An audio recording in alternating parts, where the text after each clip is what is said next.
The following program is being brought to you on the Voice America Empowerment Channel. For more information about our network and to check out additional show hosts and topics of interest, please visit voiceamericaempowerment.com. The Voice America Talk Radio Network is the worldwide leader in live Internet talk radio. Visit voiceamerica.com. The views and ideas expressed on the following program are strictly those of the host or guests and do not necessarily reflect the views and ideas held by the Voice America Talk Radio Network, its staff, and management.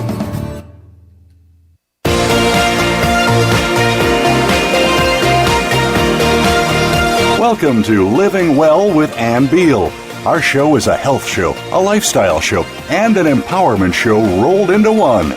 Get ready to hear some stories of success, healthy living tips, and suggestions to get motivated and live your best life. Now, here is your host, Ann Beal. Hi, welcome today to our show about surviving and thriving through tragedy, part 2. We had Kelly McElreath on last week, and I kept pronouncing her name incorrectly. So it is McElreath, so I want to say that. She is the survivor coach, and she actually coaches people through cancer struggles, depression struggles, suicide struggles, grief, the loss of children, divorce recovery. So she basically coaches you to survive and thrive through tragedy, because it's during the tragedy that you need to know how to get on the other side and be able to be successful and get back to where you were. But Kelly will help you not only get back to where you were, but even better with all the skills she as a coach teach. But just coaching is even faster than counseling. And so most people know that life coaches get you going faster. Counseling is mainly for severe issues that you need therapy for. And Kelly actually has taken it kind of combined and wants to make you successful through these tragedies. And she specializes in these tragedies. And so listen close, and we're going to continue. She's going to give us direct tips today so that you can actually learn today some basic things you can do to survive and thrive. Welcome, Kelly, to the show. Thank you for having me again. You are welcome. Okay, last week, if you guys didn't hear the show, I want you to go back and listen to that. She was taking us through, and she was actually telling us her journey through all these tragedies. And I don't know too many people that have been through all these tragedies. And so you took us through your loss of your child through SIDS, sudden infant death syndrome. And I'm surprised that, that in itself could be enough, right? Right. And then your husband's infidelity, continued infidelity, and divorce. But during that, before you found out about his infidelity, you had cancer, and you had a mastectomy. You had both breasts removed? Yes. Okay. And so when you found out about him having affairs, at that point you said you were bald and you had no breasts? Well, I was in the process of reconstruction. Yeah. And you think, women and, even, supermodels have their husbands be unfaithful. And they struggle with self-esteem, and it just kicks their self-esteem. Right. Everyone. But to think of Kelly, who's very beautiful, at that point, in light of the cancer and the chemo, which we will talk more about that because we have talked about chemo causing depression, that you had lost all your hair and you had the mastectomy. So you, of all people, would have felt your self-esteem already would have been so low. Right. And terrified. Well, not to mention your main support, not even being able to be faithful. Right. So you've been through more than that, the death of your mother. And so, after you told us all that in the story and the journey you took us through last week, we ended really with just a couple of things you could do, really good things you could do. But if you start where we ended last week, what happened after all of that? Well, I would say the first year probably, but definitely the first 6 months after I got out of the hospital, I was still severely depressed. So I I lived like a depressed person. Dropped my kids off at school, came home, got back in the bed, and wished I would have died. I was furious that I didn't, for a long time. And I watched my kids and how it affected them, and how the things that they would have thought, they would have never known that my husband was doing the things he was. They would think I was the one that was bad. And I actually was told by my husband, and his family was encouraging him to not tell the kids. But they were teenagers, and they're asking me, what in the hell's going on? And I wasn't going to sit idly by and look like he had done nothing, and that I would actually try to take my life over nothing. So, not that made it right in any way, but as I watched them suffer and the turmoil, that's how I got through that first year. Then after that, I realized I was out of options. If I was depressed or I wanted to do something bad, well, I couldn't try to kill myself again because I would destroy my children. Right. I couldn't, And most people say that have gotten that way, that the one thing that kept them alive was their kids, because that nobody wants to damage their kids. Right. And I think it's important what you said about defending yourself. I mean, there are some very shameful things, right? Yeah. And suicide attempts can be very shameful. You can feel really bad about that once you come to your senses, like, what was I doing, and how would I hurt my kids like that? And you're not thinking very clearly when you get that way, because all you can think about is trying to stop the pain. Right. And so someone who uses that against you as a weapon, knowing that it's too shameful, right? And the guilt. Yeah. It's you want to defend yourself, but what can depress people and paralyze them is they don't know how. They feel trapped, like I can't tell the kids that, and I can't tell the kids that, and I can't tell the kids that. Right. And I think that however you find a way to defend yourself, even if you don't tell them all the details about your husband. Right. I mean, honestly, sex addiction is ugly, and most people don't even know the darkness of it. Right. And when you find out, you wish you never had known, kind of. Yes. And so adults have such a hard time handling that. Kids they get depressed, right? But so how do you, I think they understand unfaithful, that he's been cheating or something like that, right? Because a lot of kids watch TV and movies nowadays, and that they can handle that. Right. It's just that they hate to, I think more than anything, kids just hate their parents breaking up, right? And so you went through all that with your kids. Right. And then you didn't have any choices. You didn't have the choice you had before. Right. You had other choices, but you had to learn those, right? Yes. Okay, good. Yeah. So, that's really what happened after that first initial probably 6 to 8 months. I ended up getting a job, which was the best thing for me. But unfortunately, I worked like 90 hours a week. But it propelled me into starting my own business. It ended up being good. But it was during that time I think the kids needed to do their own thing and be separated from me, and my husband, lean on their friends. I needed to be completely distracted. And it made me more confident that, oh my gosh, I can get a good job like this. I know I'm a leader, and I was a director. And so I was just so excited. So once I had that under my belt, I knew, I was getting myself back together. I could feel myself coming back up, standing on my own 2 feet and not tripping all the time. Right. So that was when I was in Georgia. When I moved back to Texas, I spent literally the next 2 years just trying to figure out, because I was still suicidal. Even though I knew I wouldn't do it, I did still struggle, not up to the point where I was before. But so you have what we call suicidal tendencies. You had thoughts, but you didn't want to act on them, and you believe you wouldn't have acted on them. Right. But the thoughts were still there and disruptive and disturbing, right? Yeah. And that's what you really help people get through that part. Yes. Yeah. You also said that you wanted your kids, they really just needed to focus on their life. And I think that kids, really, the best thing to do is distract them, keep them busy with school. Yeah. They got enough going on in their life and with their schoolwork. And you just try to keep them focused on that. Get them involved in stuff so they're not paying too much attention. Right. Yeah. The best thing to do is not to have them going through what you're going through. Exactly. Right. And kids do think. 7, 9, they're like, I should know. I deserve to know. And that's not true. Yeah. But they can really make you feel bad that you're hiding things from them. Yeah.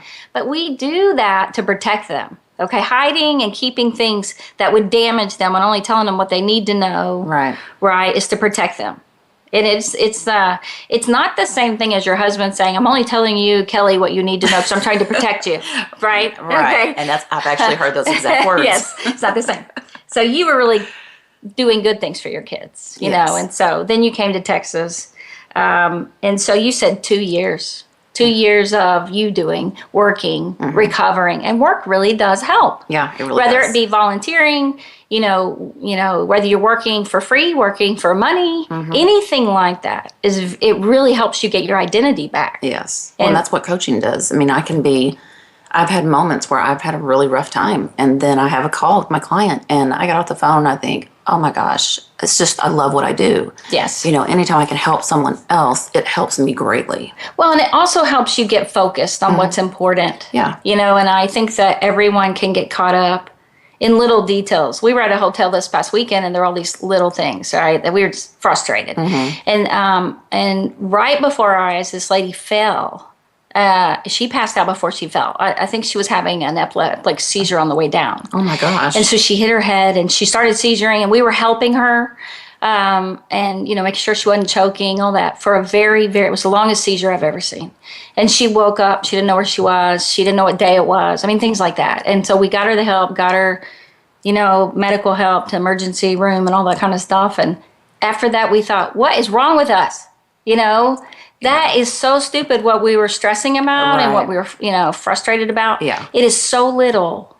And it made everything the rest of the weekend perfect. Oh, I mean, not to say that we wanted that to happen to anybody. Right. But when you help people and you remember how you've recovered and you're trying to help them, you don't get stupid. Yeah. Right? Like you are able to focus better. You are able to think better. You're more clear. And helping others is part of recovery for everyone. Right. And so giving back has been good for you. And I know that so many people say once they go back to work, if they've been out of work, whether they're on leave or they're having a baby and they're home, whatever, that when they go back, they get themselves back. Like not the mom, not the wife, just myself. I'm back. I feel it. Yeah. So that's one of the things you would say, right? Well, and one of the things that is so funny is, you know, when your kids are in school, you're not known as Ann or Kelly. You're known as so-and-so's mom. Yes. And that's kind of what I've been known as. Oh, well, you're that girl that had cancer. You're that girl that suffered with depression. Oh, you're that girl that, you know, tried to kill yourself. And so I really don't care because I'm very open, raw, and honest. But that's why I named myself the Survivor Coach, because that's what I want to be known as, is that I survived surviving. You survived surviving. Right. Yes. Instead of, and it can, the years can go by. The good thing for you, 2 years. That's not so bad. And then what? Well, and then the first episode, something happened with my kids, or one of my kids, and it was the first time something bad had happened since I had tried to take my life, and it was just kind of, it sent me into a depression state, I don't know, whatever you want to call it. And I was in a terrible place because of what I had found out, and I didn't know what to do, and I would think I was worse than before because, like I said, I was out of options, and I didn't know how to. The only way I can describe it to a person is I wanted to run away from my mind.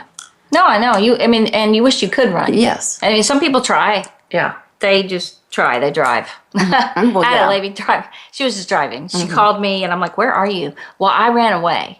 And I'm like, no, 40-years-olds don't run away. Yeah. You just leave. You Right. can leave. That's the great thing about being an adult. Where are you? Well, I don't know. Where are you going? I don't know. And I said, call me whenever you get where you're going. Yeah. And she called at a hotel in, I don't know, some town you wouldn't want to be in. I mean, it just doesn't sound that great. And she said, I just realized there's no place far enough. And then it goes in a circle. Yeah. The world is in a circle. So it's really me, and I need to work on what's inside me. Right. And that's what you offer. So for you, what did you do then? How Well, did you get help? What happened is, I truly 100% believe that you have to have somebody that has gone through something like that. Like there's no way I could let somebody help me who has not survived cancer. If I wanted to talk to somebody about the effects of cancer and chemo and what it does to your life, and if I wanted to tell a woman the thoughts that I feel when I look in the mirror or those intimate things, I would never tell even a woman that was trying to help me in this way about that. Because they haven't been through it. Right. And just the same thing with depression or suicide or attempted suicides. I mean, I just don't think, I think it is so comforting to know somebody else has experienced real life, real time, that exact thing. You know, they can still relate to when you have cancer there and you go through chemo, there are countless thoughts that go through your head that never leave your mouth. Well, yes, chemo brain does cause so many automatic negative thoughts. Yes. That just, and they've proven that there's just these thoughts that come from that about yourself. And they're a lot faster. They're a lot more intense. Yeah. The side effects of chemo, there are quite a few. Yes. Right, besides just losing your hair. And so I think for you, trying to still, so even though you were recovered, those thoughts were still there. Right. Okay. So you found someone who'd been through it? No, my first step actually was I had a friend, and I'd actually lost my best friend pretty much through this whole thing. But I had another friend who ended up becoming my very best friend, and I mentioned her last week. Yes, that she stayed with you. She stood up to me. Yeah. Good. She stood up to you? Yeah, most people don't stand up to me, and so she stood up to me. And I remember I did not want to live. And I knew I couldn't take my life. It was a miserable, miserable place. You know, I was laying in bed just thinking, this is terrible. I don't understand. You know, why did God let me live through this? It's not fair, you know, whatever. And He's not always, but he doesn't always seem fair, does he? no. Right. So she just sat there and, you know, she didn't say anything. She said nothing. She was just with there. you. Yeah. And, you know, I could only cry and feel sorry for myself for so long. And she just said, let's get up. We love Mexican food. Let's go have Mexican food and have a margarita. And I laid there and I was like, I don't want to ever get up. I don't ever want to leave this spot. And so she asked me again, like, come on, let's do this. We love Mexican food. Yeah. And I went. And it snapped me out of it. And I realized, and I used her several more times. Yes. But she was my person. And when I was in the hospital, that's one of the greatest things I learned from the psychiatrist is you need a person.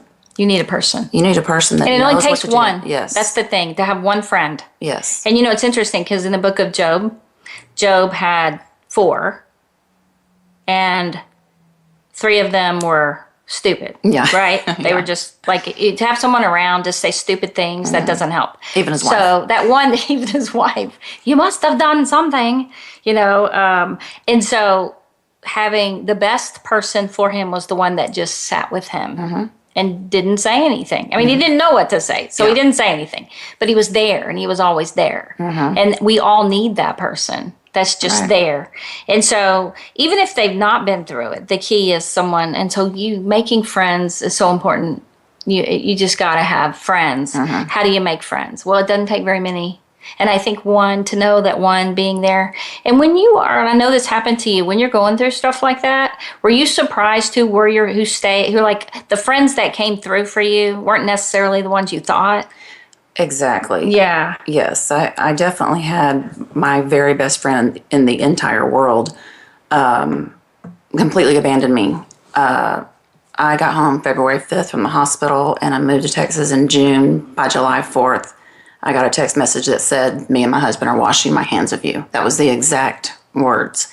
And I was devastated. And so that other girl had always said to me that was going to happen. And I couldn't believe it. I was like, no, you just don't know her. Nobody would ever do that. And so it happened. But it was great because it really showed me how people are, how they will be among tragedies. Right. They can't handle it. Right. They don't know. I mean, I was not sane. I mean, I'm saying that in the way that if she had really realized that I was not thinking correctly, I had just tried to take my life, 6 months before, how could you do that? Right. And I deal with abandonment issues. I mean, my dad abandoned me. So much loss. Well, and I think that knowing that people can do that, what you find is the real friends that will be there through anything, right? Yes. And so it helps you, honestly, in a way, find the true friends, what friends really are. And it's not just someone to have fun with, or, that people who really stick by you. And when they do that, you don't want to ever lose them. Right. And so through life, every now and then, few and far between, you find these people. Yes. And you don't ever let them go. Yeah. But it is surprising. It is. So having a friend, so we're going to take a break. And when we get back, you're going to go through the main things in coaching that you share with people to get through this. So you guys hang right here. We'll be back in just a minute with Kelly McElreath, the Survivor Coach, on Living Well.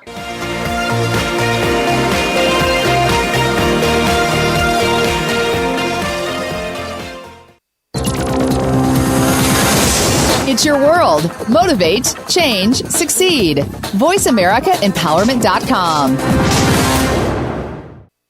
Life Solutions Coaching and Counseling in Hazlet, Texas is a full-service wellness clinic providing individual, group, and family counseling, one-on-one coaching for life and wellness, and naturopathic treatments of medical massage therapy combined with essential oils to ensure you reach your health and wellness goals. Sessions are available in person or by phone. Get started on your new life today. Just call 817-232-1363 or go to LifeSolutionsCoachingandCounseling.com or email them at lifesolutionscc@yahoo.com.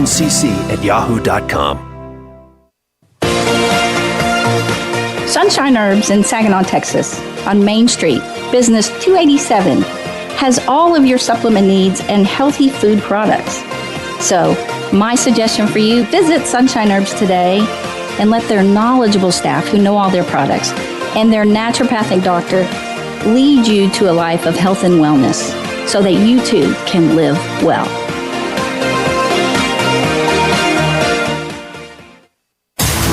Build your better business. Achieve that goal.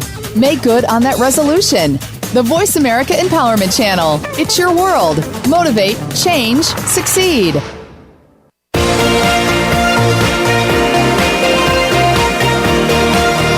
You are listening to Living Well with Ann Beal. We'd love to hear from you with comments and questions about the show. Please send us an email to ablivingwell@gmail.com. That's ablivingwell@gmail.com. Now, back to this week's show. Hi, welcome back. I am Ann Beal, your host, and I have Kelly McElreath, the Survivor Coach, talking about surviving and thriving in tragedy. Now, before we move on, she's going to tell you some basic, really important things to do. Can you tell them how to get a hold of you? Yes. So that we don't forget to do that. So my website is being built as we speak, so I'm hoping that it's going to be live next week. It will be thesurvivorcoach.com. But in the meantime, you can reach me at thesurvivorcoach@gmail.com, or you can call me directly at 404-617-4825. Repeat it one more time. 404-617-4825, or thesurvivorcoach@gmail.com. And your website, thesurvivorcoach.com. Yes. That's such a great name. Yeah. Now, how about a Facebook? You can find me anywhere on social media at The Survivor Coach. The Survivor Coach on Facebook. Because a lot of people like Facebook. Yes, except for Twitter, I'm Survivor Coach 16. Everywhere else is The Survivor Coach. So Twitter, there's already a Survivor Coach? Tons. Really? Yeah, but it's for different, type things. Because I was looking, there were none for cancer that I saw. So cool. That's really cool. No, I wanted to add one thing. Sure. That when I was diagnosed, you're talking about friends, and so many friends that liked my stuff and I liked their stuff on Facebook all the time, they disappeared. I mean, I never talked to them again. They never texted me again, anything. And I know it's because they didn't know what to say or do, and it's awkward. But to be a really good friend, you don't have to do anything because you don't know what's right for me. Only I do. So if you could just sit there or just listen or just say, hey, I'm thinking about you, you know, buy me a pedicure, something, just something. Well, and I find on Facebook, when someone's struggling, because I have friends struggle at times. I had a guy just say on there, and I didn't even know he was unhappy. He said, I just feel like I'm on my last leg or something like that. And that was a cry out. And I'm like, oh my gosh, and send him a wonderful saying to encourage him and cheer him up and say, I'm here. But you know that a lot of people say, call me if you need me. But did you call them? No. So you have to call them, right? And I had friends for me they were really annoying. I have to just say this. Same here. They just came over. Like, they would call, and I'd be like, they say, you need to go out, you need to do this, blah, blah, blah. Leave me alone, I'm fine, right? And I was just laying on the back porch looking up at the sky. And they're like, why? And it was on my birthday. And I remember my 40th birthday, staring up at the sky. And they were so concerned. And these are people that are somewhat stronger than I thought they would be. And they're like, no, you need to do something. No, I'm fine. So then I just quit answering the phone. Next thing I know, because I don't have a fence guarding my house. Like, I have a fence, but they can come in. And I was on the back porch. Next thing I know, they come around the corner of my house. And they harassed me to get me to, and go somewhere. I didn't want to go anywhere. Next thing I know, more people came. Yeah. So I had like 6 people. And so finally I'm like, oh my gosh, fine, I'll just go get ready. Now, this is the thing. Because you have those 3 T's that you talk about. Yes. And I had not done those things. So once I did those things and got up and got dressed, I felt so much better. And then I went with them. It changed my life. Yes. Right? So tell us what you tell people. Well, I don't know how old your audience is, but there used to be a station, maybe it still exists, called Q102. And it was a rock station, and they had Triple Shot Thursdays. So Triple Shot Thursdays. Yes. Now, see, I don't know that I'm any younger than you or older than you or whatever. I don't remember. Is that here in Dallas, Fort Worth? Yeah. Okay, I didn't grow up here. Oh, I was like, you would have had to listen to rock and roll to know this station. But so what I did was, and, this is what I still do today. I mean, it still works for me today. I just do them more naturally. Right. Before I had to make myself do them. But one day I was in bed. It's been a while ago, but I was in bed and didn't want to get up. And I thought, I have to get up, but I work from home. So I thought, I don't have to get up, So a couple of days of that, and then I'm like, okay, I can't stay this way. So what am I going to do? Well, I just, for no reason, I had nowhere to go. I just thought, I'm just going to take a shower. Well, I took a shower. And all of a sudden, I felt so much better, but I didn't connect the two. Right. So the next time that happened, not connecting it yet, I took a shower and got dressed. And I felt better. So I was like, wait, there must be something to this, because I really felt good, And I feel better just washing my face, putting my contacts in. Yes. Right. Because, it's so crazy, the difference without being able to see very well and being able to see. Right. And so just washing my face, putting in my contacts. Definitely taking a shower. Yes. But even if I didn't wash my face, brush my teeth, whatever, get clothes on, something about getting dressed, but definitely a shower. And that's why so many people take showers in the morning, because it wakes them up. Yeah. Right? Slap them around. Well, and then the last T is, take a shower, get dressed, put on your clothes and your makeup if you're a woman, and go somewhere. Right. There were many times, once I put on my makeup, I felt pretty. I felt like, I don't know, without my makeup, for some reason, I was without makeup the entire time I was in the hospital, and everybody else was. So I felt like a sick person. You know what I mean? They treat you like you're a sick person. That good when you look in the mirror comparatively. Right. So when I put my makeup on, I feel like the survivor coach. I feel like the new Kelly. And you don't have to put on a lot. No. You just put some color in your face, put some mascara. Right. Mascara brightens up your eyes. A little, shiny thing on your lips, and you're ready to go. Right. It doesn't have to take much. Whatever makes you feel pretty. Right. And the one thing that really helped me was to get in my car and go somewhere. I love Diet Coke. I'm a Diet Coke fanatic. So I would get out of my car, get in my car every day and drive to wherever I wanted to get a Diet Coke. And it was perfect. It was just, especially when it was sunshiny, I don't know, it just does something to your soul, It's interesting about that when you say that.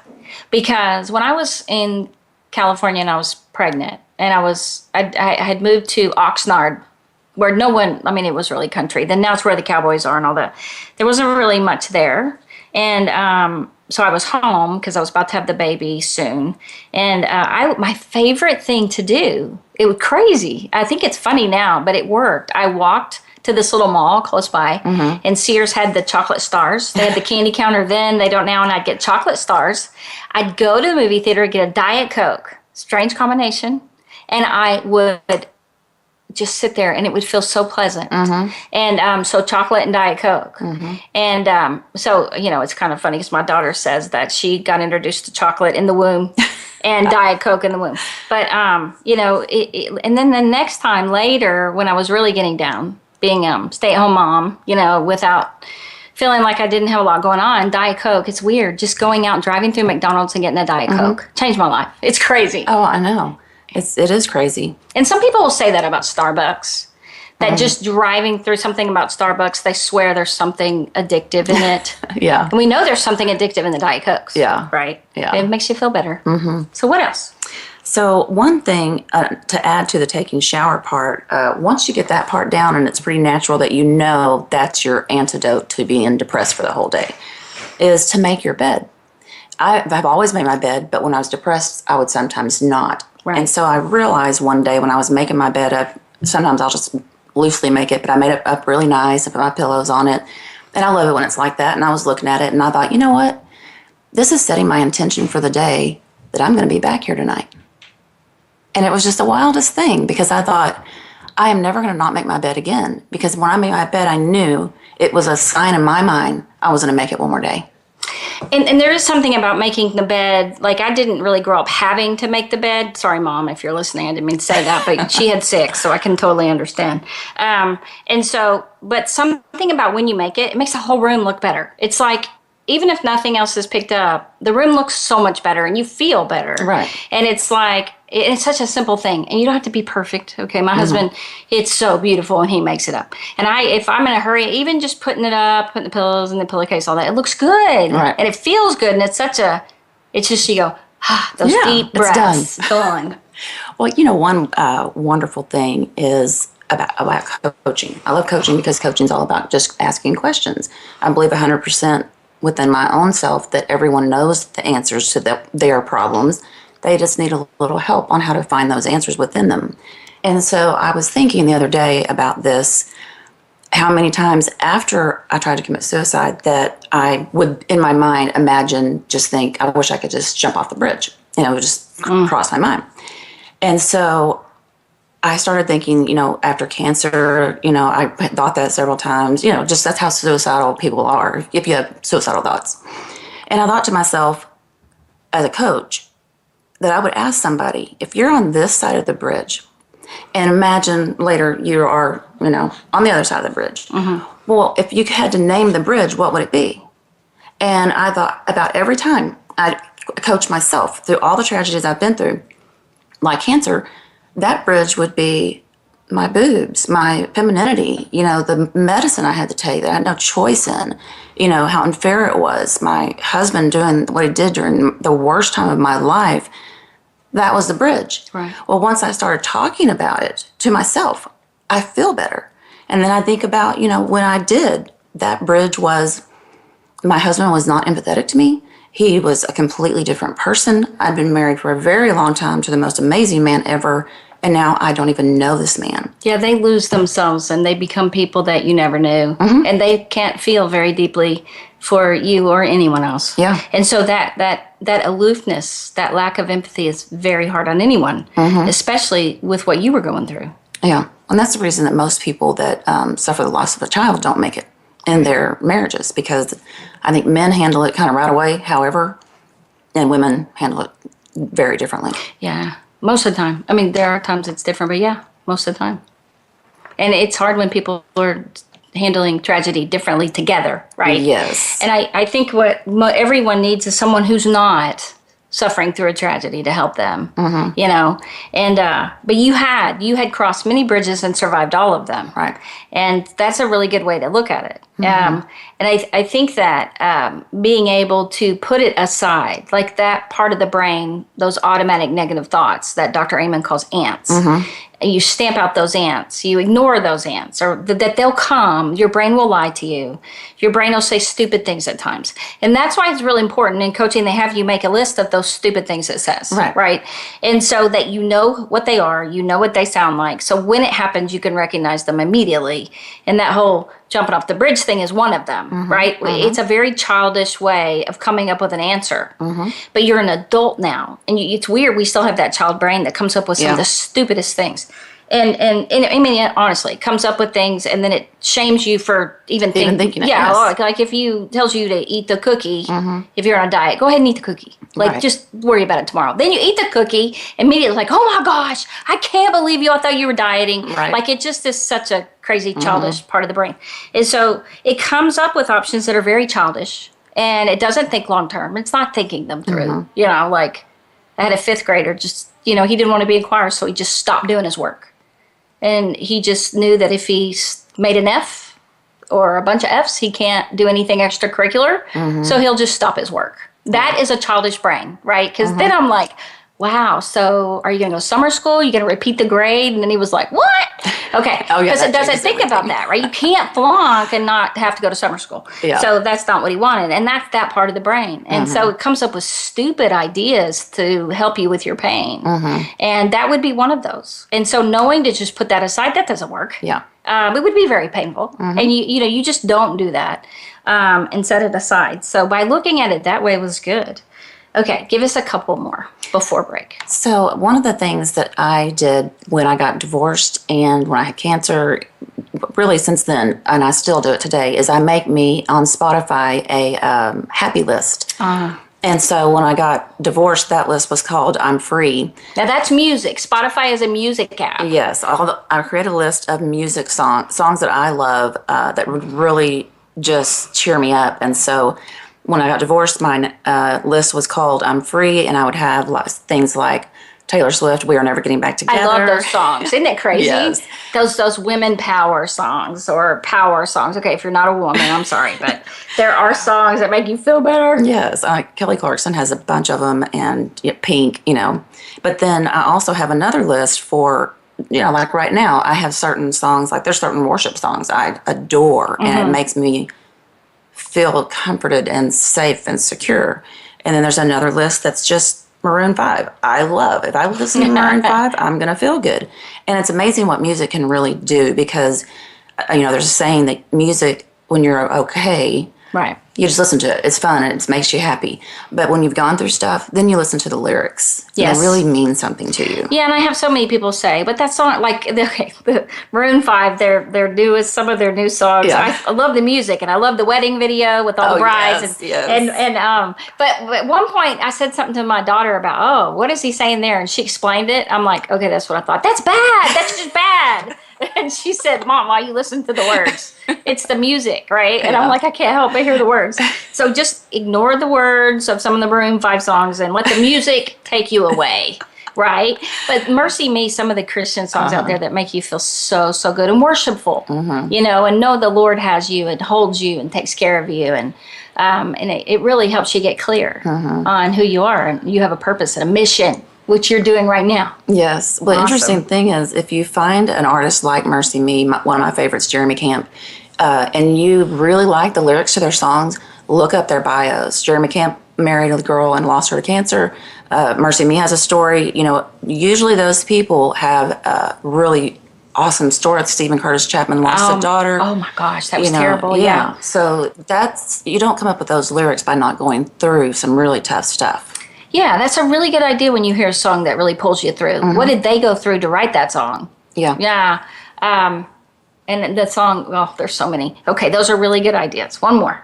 Well, this is something is not a tip, but I just wanted to bring up about music is I had no idea, but I read an article about Steven Tyler yesterday, who I think is so crazy.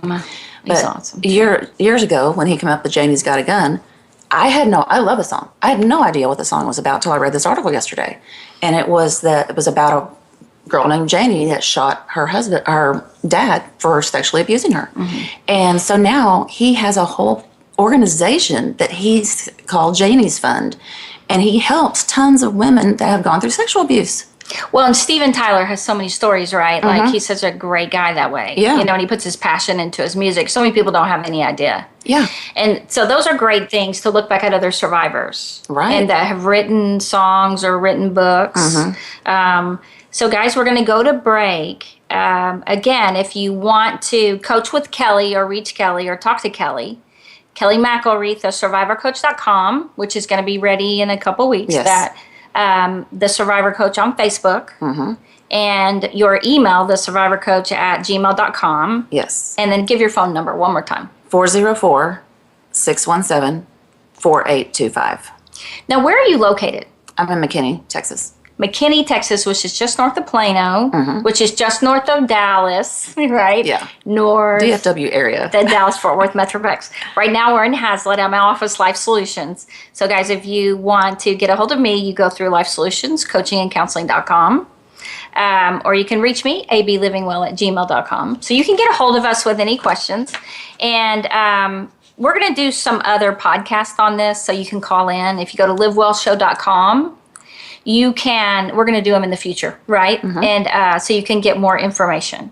So you can also reach us on livewellshow.com. All righty. So let's go through a couple more things. One of the things with the happy list of the songs do change your brain chemistry. Yes. Just as if you were to do it the opposite way. You were happy and you wanted to get sad. You could put on some sad music. Yes. We don't want you to do that. Okay, we don't want to do that. Teenagers, when they're like upset with their boyfriend or they're like they've broken up, they put on that sad music and they just cry. And I tell them, why are you doing that? Put on the power music, right? So but brain chemistry is very interesting. It's much more easy to shift than people imagine. And music's one of the best ways. Now, thinking about wonderful things like relaxing places or empowering places as a positive anchor, being on the top of a mountain, in some of those songs, punching your boyfriend seems very empowering, right? But I do know that being able to take your mind to a place and just close your eyes and focus, whether it be being in the mountains, being in the woods, whatever makes you feel good. I love being on the beach or imagining a raft in the pool. It's just very relaxing to me. And so through coaching, you found positive anchors. What were your positive anchors? Well, actually, I have an interesting take on what you just said, is that I do believe you should not listen to sad music when you're in a depressed state. However, there were so many times that I felt like an ocean was right behind my eyeballs, but I could not drop one single tear. And I knew if I could just cry and get it out, I'm not a crier, but I knew I had to. Yeah. All this stuff, if it could just pour out of me in tears at home by myself even, that it would help me. And I would listen to songs that really just help me remember. Maybe it's a song that was me and my husband's, or a song that played when I had cancer, and it helped me to cry. So crying's healing. It is healing. You just don't want to do it too much. Well, I was going to say that's a step in the program that I take people through, and it would definitely want to be done with a coach, I think. Well, it's interesting because to grieve correctly, you have to have so many tears and so much anger, right? Oh, yes, so you got to get the sadness out. You got to get the anger out. That's really good. So let's stop there. We'll go to break, and we'll be right back with Kelly McElreath. I'm going to get it. Oh, my goodness. Kelly McElreath, the Survivor Coach. You guys stay right here.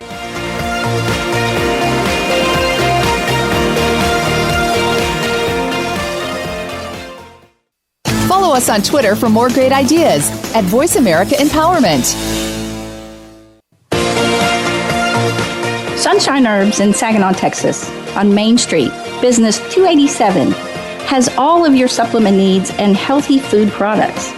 So, my suggestion for you, visit Sunshine Herbs today and let their knowledgeable staff who know all their products and their naturopathic doctor lead you to a life of health and wellness so that you too can live well.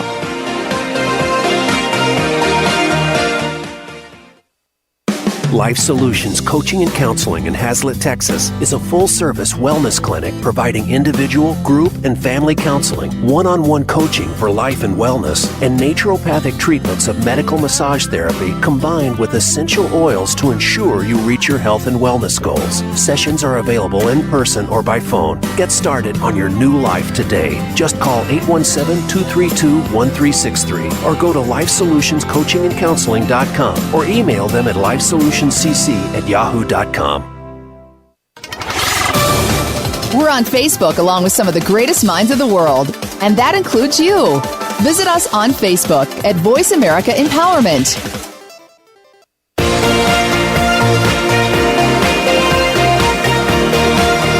You are listening to Living Well with Ann Beal. We'd love to hear from you with comments and questions about the show.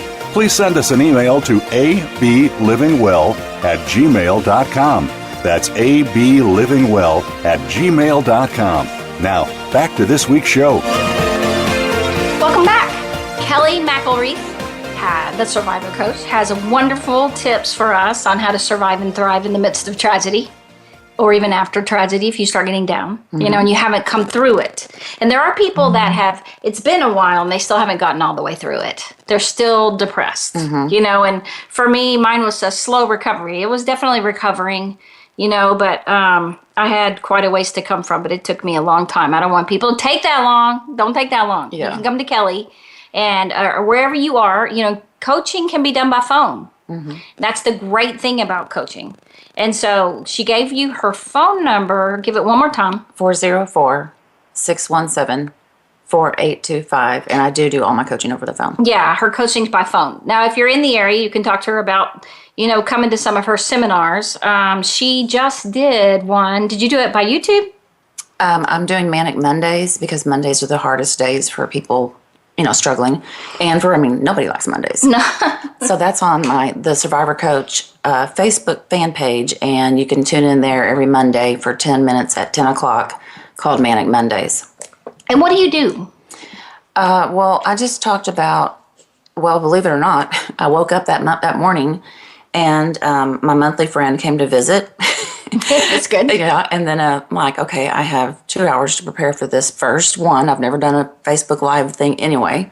And then I sat down and I thought I need a Diet Coke. So I opened the door. It's pouring rain. I had no idea it was even supposed to rain. So I go get a Coke and I come back. I just sit down, get my computer started, and it lightnings and I hear my router make all this strange noise and I'm like, that can't be good.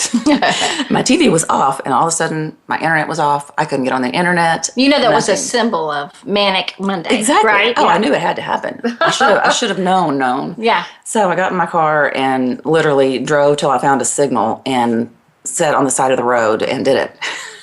That's awesome. But what did you do? You were helping people with Monday. You're helping them get through. It's kind of like this. It's right. The same tips on how can you get through a Monday. How, sometimes I personally get sick of hearing, oh, just remember what you're grateful for. All the things you do have. Well, you do have a place to live, and you do have a car, and you do have food to eat. Okay, but that's not going to help me right now. Right. You want some real tips. And I think that being grateful is just one of the many zillions of things we teach in coaching, right? Having a grateful mindset. But that takes such learning how to do that. You have to teach people how to do wins or gratefulness, whatever you call that. And we take them through that process in coaching to get their mindset changed. Yes. Because your brain holds on to all the negative. You don't have to do that. It'll do that without any help. So people who can't see the positive very well, they can't see all the good very well, that's a whole coaching strategy to teach them how to do that. And so it's not like, oh, just do this. That's what you wish. They think it's kind of cheesy. They're like, oh, I just think positive, everything will go fine.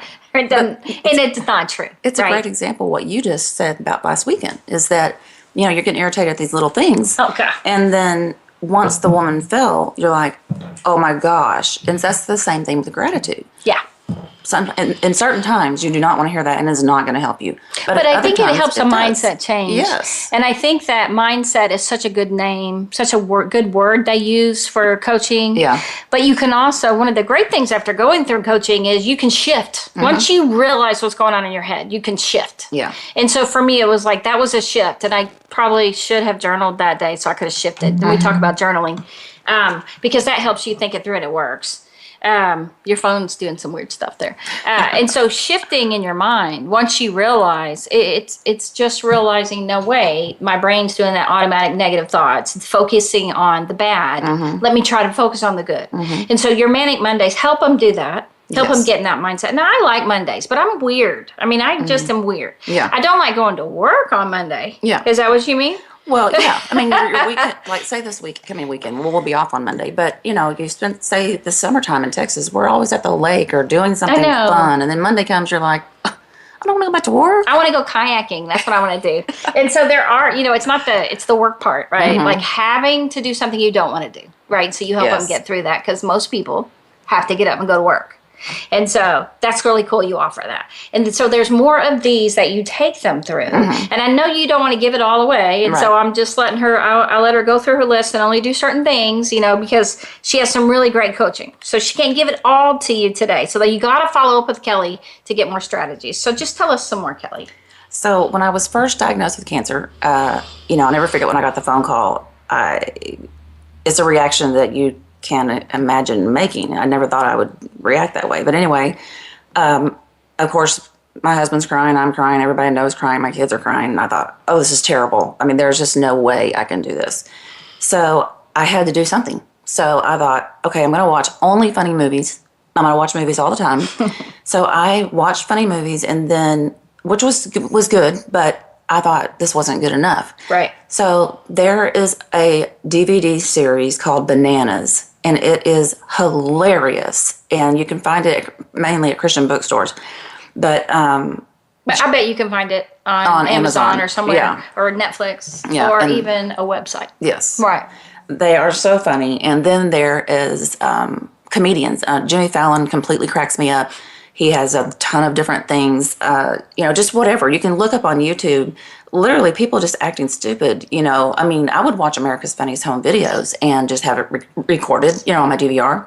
So I would be able to see it whenever I wanted to. And so happy things to watch are really important. I know one of the things you had said is open up the blinds. Mm-hmm. And so having the blinds open, having this, let the light in. Yes. One of the traits of people who are somewhat depressed, they don't open their blinds very much. Mm-hmm. The sunlight is too much, or they just don't have the energy, and so they're like moles in a hole, right? Mm-hmm. So you got to get the light in, and invite it in. How about stepping outside? Well, the funny thing about keeping the blinds closed is the reality of the situation is there are times, I'm not saying all the time, but there are times when you're depressed that you don't want to feel better. Yeah. You want to wallow in it. That's why I didn't want my friends coming over. Right. I didn't want to go anywhere. Just let me mope. Well, I've been doing it for a little while. And so they're like, oh my gosh, you're still doing that? No. Yeah. And that's why you got to have people that just like shake you until whatever's wrong falls out. Right. I mean, I have those friends, and they can be annoying, right? Mm-hmm. And so just know that those strong friends that you have, we all have those somewhat controlling friends, they can come in handy. Yes. So opening the blinds, it's a great first step if you don't want to leave the house. I mean, if you're the kind of person that has been in the house for a week, open the blinds and just make that a baby step. That's what we take is baby steps. You have to. And if you can open the blinds, you can get up to open the blinds, then you can get up to open the blinds and open the door. Right. If you can get up to do that, you can also step outside to your car and go somewhere. Now, stepping outside is very important. Yeah. Just getting out in the air, in the light, and it can change your perspective. A lot of people say that one of the coping skills they use is to go outside. Yes. Go around their yard, or they go around the flowers, or they, go down the street where there's animals. Okay. Yeah. And so animals can make you feel better, right? And so taking those steps, I had somebody who said, just get your shoes on. Yeah. If you get up and put your tennis shoes on, or just put your shoes on, right? If that's all you put on, put your shoes on. Because people can be in their pajamas, put their shoes on and go outside. But, and then wash your face and then get dressed, right? So you're taking them through all these steps. Right. And then watching funny things. Mainly don't watch sad movies. Don't watch sad videos. The dramas. And I still, to this day, I think because I've just had too much tragedy and drama in my life, that for me, I don't want to go see a tragedy. Bring back all those memories. And I had a friend that said, let's have fun. Let's go see Cold Mountain. And I'm like, what? Like, no, the person dies at the end. They love each other, and they, right at the point when they finally get together, which is the whole movie trying to get them back together, they're walking towards each other, and one of them dies. Oh my gosh, that's terrible. And I'm terrible. like, why would you want to see that? Okay, so I couldn't. She's like, what's the deal? It's just it's drama. I was like, but yeah, it's not good to do that. You want to see things that are powerful, that encourage, motivate, that have happy endings. You don't need to go to pay a lot of money to go see life. Yeah. Right? Because life can get you down. So. Well, what you were saying about stepping outside, something I say is if you stay in your bed, then you need to, if you step outside, let's say you are in a depressed state where you stay in bed or you stay in your house, your dark house. If you go out, as soon as you step through the entryway, say to yourself, I'm stepping into my future. I'm stepping into my destiny. I'm stepping into something better for me. I'm stepping into who I was created to be. When you want to go back to bed and you cross the entryway back in, you have a choice. Am I going to step into, what am I going to do? Am I going to step into this place and I'm going to let that depression be all on me again because now I'm home and nobody sees me? Right. Am I going to go to bed? What am I going to do differently? And that's what these tips are like, because you have to have a different pattern. You've had so many patterns of every single day you do these things, you have to have a new pattern. You get up, you do different things. Or when you come home, you cook something for yourself, or you watch a funny thing. You have to do something different, or it's never going to change. Now, in coaching, they talk about habits, setting new habits. And so a lot of these would be new habits. Yes. Like you let go of the old ones because you can't achieve them maybe, and that just gets you down. Oh, I can't run like I used to first thing in the morning. I can't go walk like I used to, whatever it is, okay? You got to let that go and create new habits, new healthy habits. And that's what in coaching you help them do. Right. And so, you talked about YouTube videos that are fun. There's a lot of YouTube videos, and I mean, you can watch YouTube videos forever.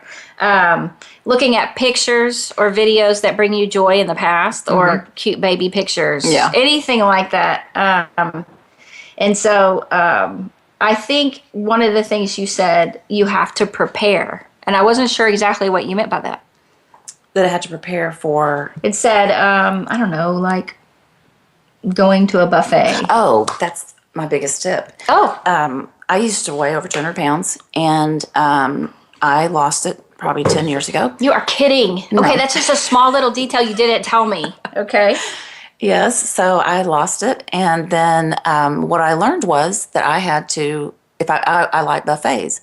In order to go to the buffet, I had to eat healthy food before I went there, so I wasn't starving. Right. So that's how I prepare. If I know I'm going to go into a bad family situation, Thanksgiving, Christmas, whatever, I prepare my mind before I get there. Right. I prepare how I'm going to deal with this situation. Yeah, and also choosing which ones you go to, which ones you don't. Right. You just don't want to go to harmful things. And if you Or do, negative don't friends. stay too long. Yeah, or negative friends. And so, because friends can be great, you just don't want the friends that stress you out Right. or whatever. And so, cool. We appreciate all these things today, Kelly, and we appreciate you being on. And people can follow up with you on thesurvivorcoach.com, the Survivor Coach on Facebook, the Survivor Coach At gmail.com. At gmail.com, and Survivor Coach 16, Twitter. Right? Yes. And then your number, 404. 617-4825. So, guys, get to Kelly if you need her. Thanks for joining us on Thanks the for Living having Well me. Show. You can go to livewellshow.com or livingwellwithanbeal.com. And to see more podcasts we're going to do with Kelly for survival strategies. We thank you for listening. If you want to reach me again, you can go to livewellshow.com or Life Solutions, 817-232-1363. We appreciate you guys being here, and have a wonderful Memorial Day. And we look forward to seeing you back here on Living Well. In the meantime, you live well.